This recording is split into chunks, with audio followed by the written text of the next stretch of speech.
It's Thursday, June the 5th, 2008, and you're watching The Ointment. I'm Steve Tatum, your host. Today is the 40th anniversary of the assassination of Bobby Kennedy, as Hillary Clinton is fond of reminding us.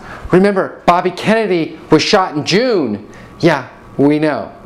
It's interesting how she has a firm grasp on that election, not quite so clear on the historical significance of the election that's happening this week as Barack Obama clinches the nomination of the Democrats for the President of the United States.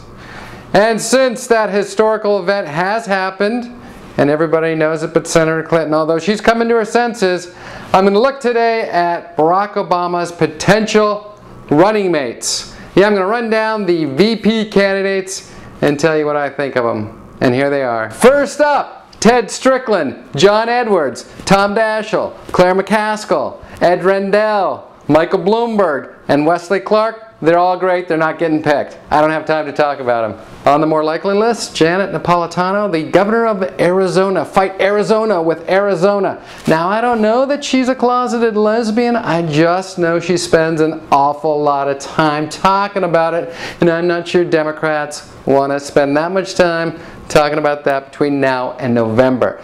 Her statement is she's straight. She just hasn't met the right guy.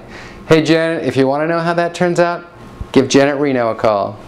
Brian Schweitzer, he's the governor of Montana. Great guy, loves to hunt and fish, kill all kinds of animals, which people seem to love. However, Barack Obama thinks he's got problems with his lapel flag pin. His jewelry problems haven't even begun until he picks a guy who wears a string tie. Now, Jimmy Carter's lobbying for Sam Nunn, which is great if you want an answer to the question, is Sam Nunn dead or is he still around? That would answer it. Chuck Hagel, he is the Republican senator from Nebraska who's being considered. Really? You mean of the millions and millions of Democrats in this country, you can't find one who's qualified to be the VP? Look, the Democrats already tried picking a Republican VP. Lieberman didn't work out so well. I don't think Hagel's going to give him any more momentum. A lot of Democrats would be overjoyed if the selection were Al Gore, if he'd only take the job. Now, Obama's message is change, and nothing says change quite like picking a guy for the job who's already held that exact same job twice. Of course, we can't get through this list without talking about our old friend, Senator Clinton. This would be a fantastic choice because you'd get 3 presidents for the price of 1.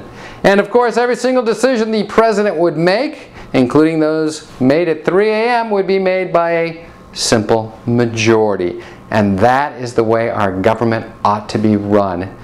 Here's how I feel about Senator Clinton. Very talented, amazing woman, but it's also how I feel about Lucy Ricardo and Ricky. Hey, Ricky, you know she wants to be in the show. You know she wants to be in every show. If you want to keep her out of the show, don't marry her. Number 3 on my list, Senator Jim Webb of Virginia, who used to be a Republican. He was in the Reagan administration. He was Secretary of the Navy. He has all kinds of military credentials. He also has 3 tattoos and a history of writing about women in a sexist way. Nothing says, give me your white rural male vote like sexism and tattoos. Somehow I think the Hillary Clinton supporters will be less than delighted. Coming in at number 2, New Mexico's Governor Bill Richardson. Oh, so close to number 1. All kinds of experience, UN, governor, Congress, he's done it all. And he had admittedly the funniest commercials of anybody who ran for president this year, although the bar is pretty low on that score. Now, he had one problem during the campaign. He couldn't convince Latino voters that he was Latino. He blamed it on his name, Bill Richardson, so that's a problem. But what really knocked him out of the number 1 slot, how can the guy be expected to run the country and plot strategy when he has poorly thought out facial hair? The person I think that Barack Obama ought to select as his running mate is, drumroll please, the governor of Kansas, Kathleen Sebelius. She is a Democrat who is the very popular governor of a red state. She builds consensus. She reinforces Obama's message. It's all of Hillary Clinton's great qualities without all the baggage. Like a breath of fresh air. But keep in mind, the running mate in terms of getting a candidate elected president almost never matters. Hasn't really made a difference since 1960 with LBJ and JFK. And back then it mattered because, well, Johnson knew how to steal an election. And if you want to get a Texas politician who knows how to steal an election, guess what? Bush is retiring. So they're all on their own. Good luck to Obama, whoever he selects. And tomorrow I'm going to take a look at the Republican potential running mates. That's the ointment for another day. Thanks for tuning in. I'm Steve Tatum, and that's news. Catch you tomorrow, everybody.